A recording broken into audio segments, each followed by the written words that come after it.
संपूर्ण 12 खडी 100 पर्यंत उजळली. माझी जोडाक्षर फुटली नाही. एवढंच.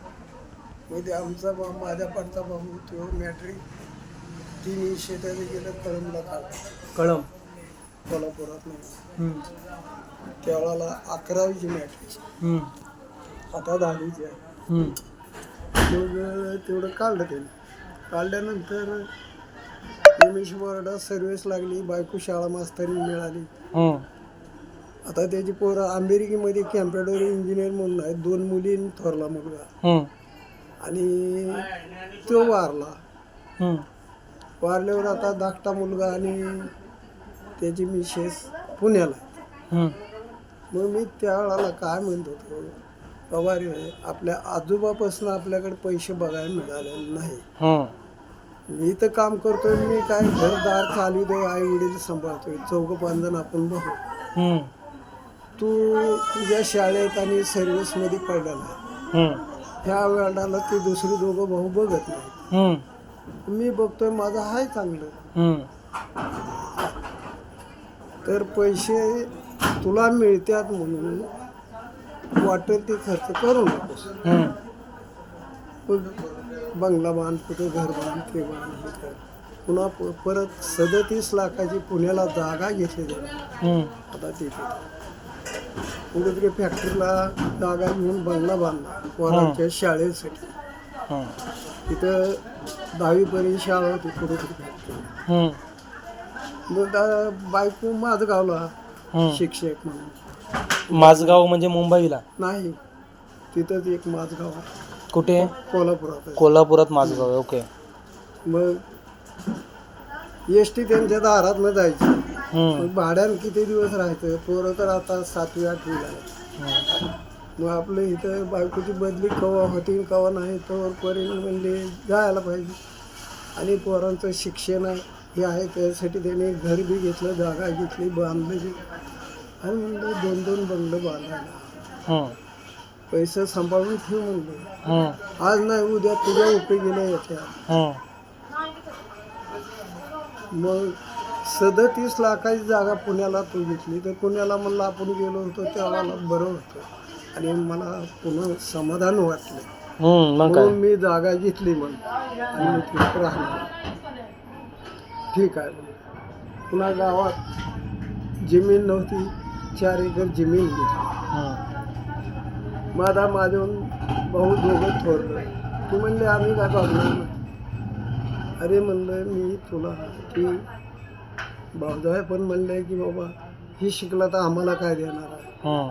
आई म्हणायला लागली असं आहे, वडील म्हणायला लागले आम्ही काय आता काम कुठं काय करायचं काय नाही. मग आई वडिलांना मी म्हणलं तुम्ही काय बी करा, देव आहे. आठवड्यातनं म्हणलं 3 दिवस जोगवा का आईला म्हणलं आणि आमचं पोट चालतं. बायको आमची म्हणली आम्हाला भाऊ नाही, धाकटा दीर शिकतोय, तेच आमचा भाऊ म्हणायचं, आपण दोघांना त्यांना पैसे द्यायचे. आणि त्यावेळेला हाजरी किती? 5 रुपये, बायकोला 3 रुपये. मग मला एक सांगा, तुम्ही तर मगाशी बोलत ना की तुम्ही लहानपणी जेव्हा शाळेत जायचे तेव्हा शिक्षक किती मागायचे पैसे? 2 रुपये महिन्याला. आणि ती परिस्थिती पण तुमची होती की नव्हती? नव्हतीच. मग तुम्ही तुमच्या वडिलांना काय बोललात? दादा म्हणलं पैसे द्या. सर म्हणलं की उद्या पैसे घेऊन आला तर शाळेत ये, नाही तर येऊ नये. तर गुरुवारी देतो म्हणल्यावर म्हणलं बुधवारी मला घेतलं बसवून. आणि गुरुवारी गेलो म्हणलं गुरुवारी पैसे घेऊन येतो. गुरुवारी नाही म्हणलं ठेवले, जा म्हणले महागाई. मग त्यांनी नाही शिकवलं? नाही शिकवलं. पण हेच कालांतराने काय झालं की आपल्याला शिक्षण वयाच्या 14व्या वर्षापर्यंत फ्री ठेवण्यात आलं. हेच ते उपकार शाहू फुले आंबेडकरांचे होते. त्यांच्या विचारधारेवरती बाबासाहेबांनी संविधानामध्ये सांगितलं की 14 वर्षापर्यंत मुलांना शिक्षण फ्रीमध्ये दिलं पाहिजे. कारण त्यावेळेला जे अबकडं शिकतो आपण, आई शिकतो, ह्याच्यावरतीच आपल्याला गणितं करायची असतात, शिकायची असतात, तेवढं तरी शिकू द्या. आणि त्याच्या आधी गावात शाळा चालू झाल्यानंतर 2 भाऊ आम्ही, आता माझ्या पाठतात तो आणि मी 2 जण 2 दिवस गेलो मी शाळेला. आईनं मक्याचं चिपाड एवढं काढलं मानकुटीला धरून पार पायापर्यंत फोडीत आणलं. कुणाच्या? तुमच्या? हां, आमच्या आईनं. हां. मी म्हणलं का आई, मला पण शिकायचं आहे. ती एकटा शिकतोय, ती दोघं जण थोरली आहेत, ती कामं करते आणि घरात गाई वरडायला लागल्या 2 दिवस. त्यांना कोण बघायचं, कोण सांभाळायचं? हं. म्हणून ती एकटा शिकतोय, शिकू दे आणि तू गाई बघ. हं. मग ते गाई दुसऱ्याच्या 5 आणि घरच्या 2 अशा 7 गाई मी सांभाळल्या लोकांच्या नोकरी राहून. आणि 2 महिने शिकल्याला 4 रुपये द्यायला वाटत. हं.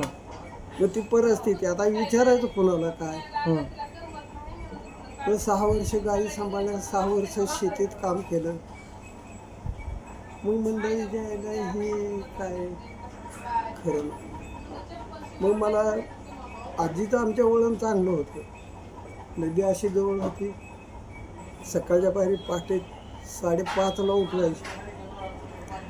गावा नदीला आंघोळ करा म्हणायची, थंड असो वगैरे गार असो. आंघोळ करून 50 बैठक 100 बैठक काढायची, 50 जोर काढायचे. आता लिंबाच्या काड्या 2 चावले ते 5 काड्या काढून. आजी आमची दही तर दही, ताक तर ताक, दूध तर दूध, तूप तर तूप, कोरवर भाकरी त्यात चुराई. ती परत येईपर्यंत ती भिजत घालून आले की ती खायला. हं. मग मी म्हणलं यायला आपली तब्येत जरा सांभाळायला पाहिजे. व्यायाम करतो, ठीक आहे. लोकांच्या 350 रुपये 12 महिने नोकरी राहायचं. गुढीपाडव्याला कामावर गेले, गुढीपाडव्या दिवशी घरी राहायचं. त्यातनं खाडा तोडा झालेला करायचं. मग पहाटे 3ला बैल सोडायची, सकाळी 6ला आवतं मोठा नांगर त्यावेळेला होतं. आता मशनी झाल्या. आता सगळं काय माणसाला कुठं सुख असून बी जरा काय करायला नको. मग मी गावातली गावात आपलं पोरासंग आपलं इकडे तिकडे कुस्ती खेळायची हे करायचे. त्यावेळेला टायमात मलखांबचं कुस्त्या खेळल्या. मग सटीला जत्रा खंडोबाची भरत होती. मग गावात खेळ त्यावेळेला आता हिंद केसरी पैलवान कसल्या कुस्त्या 110 रुपयामध्ये शेवट कुस्ती त्यावेळेला. आणि आता किती पैसे आहेत त्याला बघा. मग मी काय करायचो, 4 फड मारायचो. बोमला 1 दिवस, गावातला 1 दिवस आणि घाटावर 2 दिवस जाऊन 2, 3, 4, 5 फड मारायचो. वर्षभर 350 रुपयात मी राबला आणि वडिलांना 450 रुपये 4 दिवसात आणून द्याला. मग त्या पैशाकडे बघून वडील आमचे रडायचे. 350 रुपयात रात्रंदिवस माझं पोर राहतं. आणि रोजानं त्याने गडी त्याच्या कामावर लावून 10 रुपये त्यावेळेला त्याला हजेरी देऊन मालक काय सांगेल ते कर बाबा, बोबाट माझ्याकडे येऊ देऊ नको, मला बोलणं नको. 4 दिवसात ते त्याला 50 रुपये देऊन टाकायचं, चांगलं काम केलं म्हणून. मालक काय त्यांनी सांगल्याप्रमाणे काम केलं हो केलं.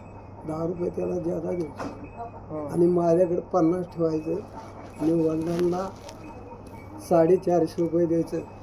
10, 5, 15, 20 रुपयानं कुस्त्या मी करायची. 5 फड मारायचं. 5 फडामध्ये एवढं पैसे जमा करून वडिलांना मी द्यायचं. मग मलखांब खेळायचो. मलखांब पण खेळलो. आमच्या वडिलांना काठी खेळा येत होती. असा हरभरा एवढा खाडा जर टाकला तर ती उडून येत होता मला. एवढं काठी फिरवत होतं. बाबा तुमचं नाव काय? माझं नाव पांडुरंग. पांडुरंग? पांडुरंग गणपत शिंदे. हा चालता बोलता आपण एक व्हिडिओ बनवला. बाबांशी 2 गप्पा गोष्टी करत होतो, पण त्याच्यामध्ये त्यांनी जीवनाचा जो सारांश आहे तो सांगितला. पांडुरंग शिंदे असं त्यांचं नाव. त्यांच्याशी संवाद करायला मजा वाटली.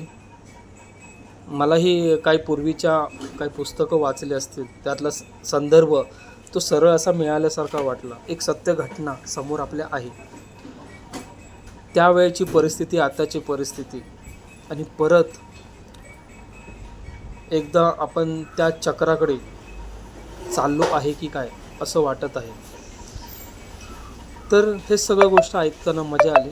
एक संवाद साधला, बाबांच्या आयुष्याचा नीतिक्रम ऐकला, त्यांनी काय काय भोगलं, कसं काय. शाळेमध्ये एका शिक्षकाने सांगितलं, जर महिन्याला तू 2 रुपये दिले तर आम्ही तुम्हाला शिकवू. आणि त्यांनी तसे 2-3 महिने शिकवले असतील, पण वडिलांकडे दर महिन्याला गेलं नव्हते, 2-3 महिन्यानंतर देत असतील, काय असतील. पण एकेकाळी अशी वेळ आली की तेही देऊ शकलो नाही, तेव्हा शाळा सोडावी लागली. पण ती परिस्थिती आता आहे का? आज त्या संविधानानेच आपल्याला वयाच्या 14व्या वर्षापर्यंत फ्रीमध्ये शिक्षण कंपल्सरी देण्यामध्ये सांगितलं आहे प्रत्येक व्यक्तीला. आज बाबा कोणत्या समाजाच्या आहेत आपल्याला काही घेणं देणं नाही आहे, पण ते ST SC OBC मधले आहेत एवढं 100%. त्यांच्या बोलण्याच्या कलेवरून, त्यांच्या बोलण्यावरून एवढं तर सगळं जाणवत होतं. बरं वाटलं, ऐकलं, त्यांच्याशी चर्चा केली. मग त्यांना मीही सांगितलं की आता हे उरलेलं आयुष्य आहे, हे आपल्याला शाहू फुले आंबेडकर, छत्रपती शिवाजी महाराज यांच्या विचारधारेवर द्यायचं आहे, समाज घडवायचा आहे. अशीच आपली चर्चा आज बाबांवर झाली आहे, उद्या अजून कोणावर होणार आणि होत राहणार. हेच आपल्याला काहीतरी एक जुनं ऐकायला आणि शिकायला भेटतं. ठीक आहे, धन्यवाद.